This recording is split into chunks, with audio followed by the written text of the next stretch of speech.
बड़ी सुंदर रात्रि है, अच्छा तो इससे पहले कि शेर भालू आकर के तुमको नाश्ता कर जाए, जल्दी से अपने घर चली जाओ।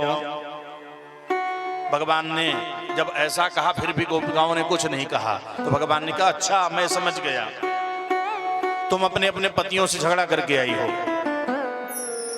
देखो पतियों से झगड़ा करना अच्छी बात नहीं है। नारी का सबसे बड़ा देवता कौन होता है? स्त्री का सबसे बड़ा देवता उसका पति होता है। इसलिए भगवान कहते हैं सुश्रून स्वपतीन, अपने घर में जाकर के अपने अपने पतियों की सेवा करो। पति सेवा से बढ़कर के और कोई धर्म नहीं है। गोपिकाएं शांति से सुनती रही। कहा जैसा भी अंधा हो, बधिर हो, रोगी हो, कोढ़ी हो, जैसा भी पति हो, पति देवता होता है। और जो पत्नी पति को देवता मान करके उनकी नित्य सेवा करती है, वही पत्नी पतिव्रता नारी होती है और उसको सारी सिद्धियां अनायास ही बिना कुछ किए प्राप्त हो जाती हैं। ये सारी बातें सुन रही थी। गोसाई जी ने भी लिखा है ना, रामचरितमानस में, एक ही धर्म एक व्रत नेमा, काय वचन मन पति पद प्रेमा। एक ही धर्म एक व्रत नेमा, काय वचन पति पद प्रेमा। एक ही धर्म, नारियों का एक ही धर्म है, आपको और कोई धर्म का पालन नहीं करना। एक ही धर्म, पति की सेवा, एक ही धर्म। एक ही धर्म एक व्रत नेमा, काय वचन मन पति पद प्रेमा। काय वचन मन पति पद प्रेमा।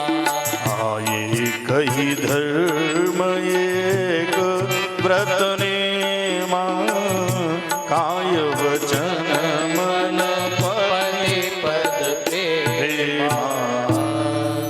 कायेन वाचा मनसेन्द्रियैर्वा, काय वचन मन, शरीर से, वाणी से और मन से। शरीर से भी पति की सेवा करनी चाहिए, वचन माने वाणी से।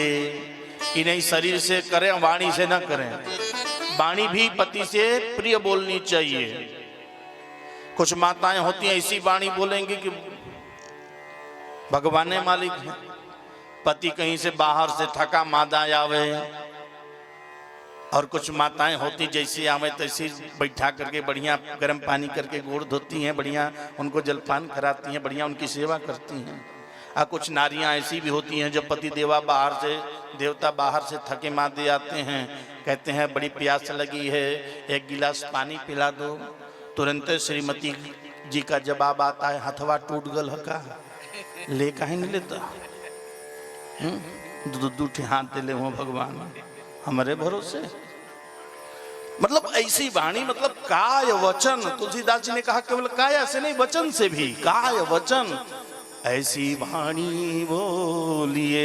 वाणी सुंदर होनी चाहिए। आप शरीर से सेवा करो, वाणी सुंदर ना हो तो भी ठीक नहीं होता है। काय वचन मन, और मन सबसे बड़ी बात, मन। मन अब खाली दिखाने के लिए सबको 4 लोग हों तो खूब बढ़िया सोहरा सोहरा के गोड़ धो, और कोई न रहे तो लोढ़ा पटक दो, गोड़वे टूट जाए। ऐसा नहीं होना चाहिए। जो अंदर हो वही बाहर होना चाहिए, जो बाहर हो वही अंदर होना चाहिए। तो काय वचन मन पति पद प्रेमा।